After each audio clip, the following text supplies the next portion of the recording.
So hello guys, कैसे हैं आप सभी। आई होप आप सब ठीक हैं और एक बार फिर से आपका स्वागत है हमारे इस चैनल पे।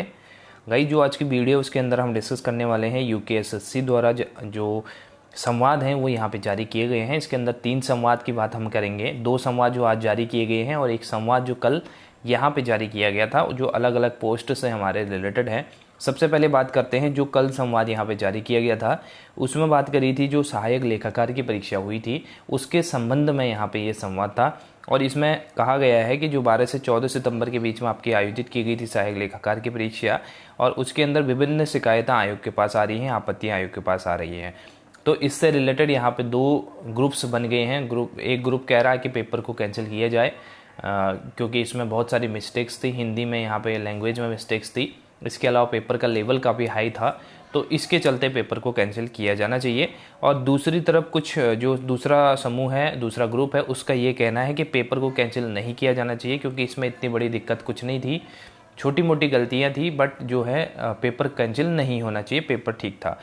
अब इस विषय में एक कंक्लूजन निकालने के लिए आयोग ने एक जांच कमेटी बनाई है और इस जांच कमेटी के द्वारा बेसिकली इसकी जांच की जाएगी कि क्या पेपर में सचमुच मेजर जो प्रॉब्लम्स थी वो यहाँ पे थी, लैंग्वेज से रिलेटेड या लेवल से रिलेटेड। तो दोनों ही चीज़ों को इसमें ध्यान में रखा जाएगा और उसके चलते जो जांच कमेटी है वो यहाँ पे निर्णय देगी, उसके अकॉर्डिंग यूकेएसएससी यहाँ पे निर्णय लेगा फाइनली, ठीक है।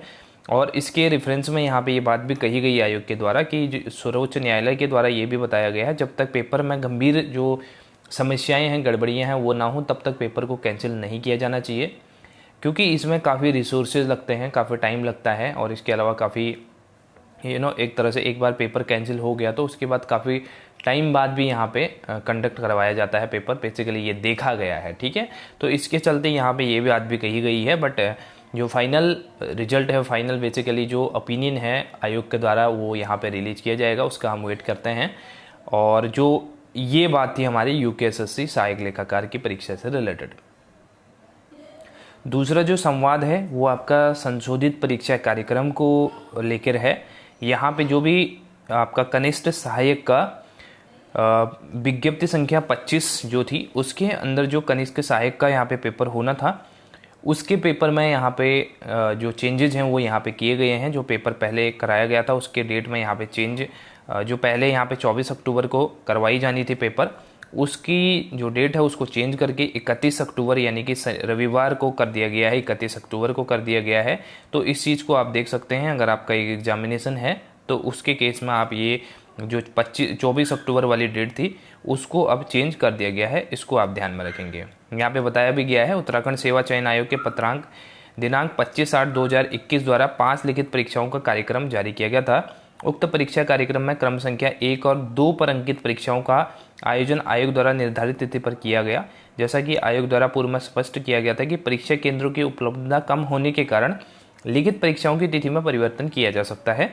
तो इसी के चलते जो आपकी ये वाली थी कनिष्ठ सहायक, वह इंटरमीडिएट स्तरीय जो 746 के पोस्ट की जो पोस्ट कोड की परीक्षा थी उसकी तिथि को 24 अक्टूबर निर्धारित की गई थी और अब बदल कर उसको 31 अक्टूबर 2021 यहाँ पे किया गया है। और इसके बाद बताया गया है कि जो इसके एडमिट कार्ड्स हैं, प्रवेश पत्र हैं जो आपके, वो भी शीघ्र यहाँ पे जारी कर दिए जाएंगे और जिसमें परीक्षा केंद्र, परीक्षा समय पाली, ये सब कुछ आपको मेंशन होता ही है। तो ये सेकंड जो आपका संवाद है वो यहाँ पे आज रिलीज किया गया है।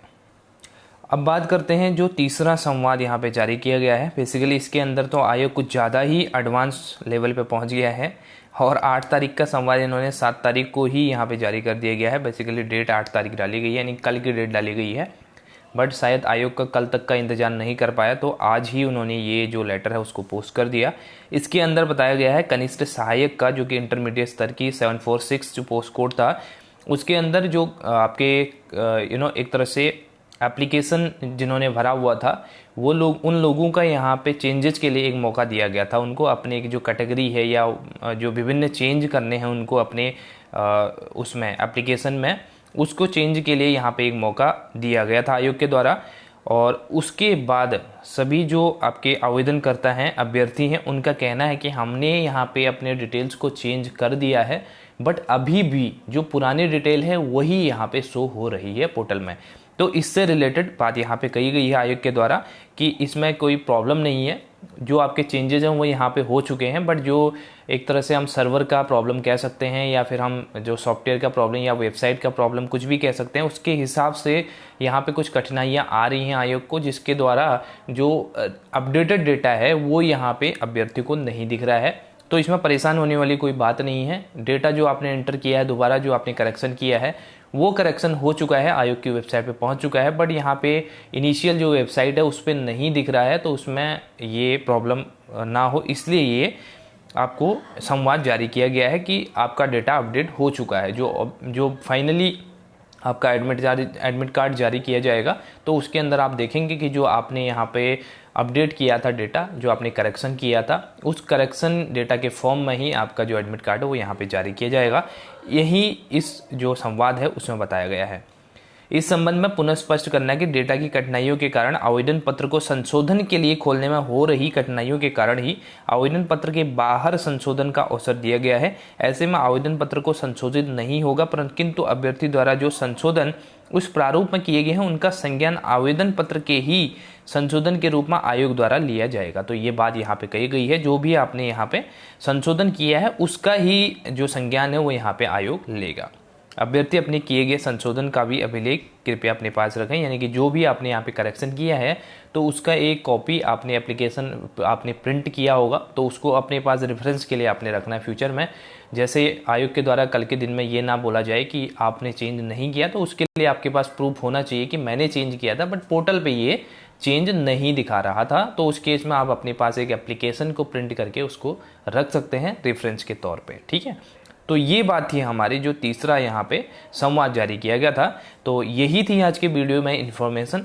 आई होप कि आपको पसंद आई होगी वीडियो। पसंद आती है तो लाइक करना ना भूलें, और चैनल पे नए हैं तो चैनल को सब्सक्राइब भी कर लें। फिर मिलते हैं नई वीडियो के साथ। Thank you so much, take care, have a nice day.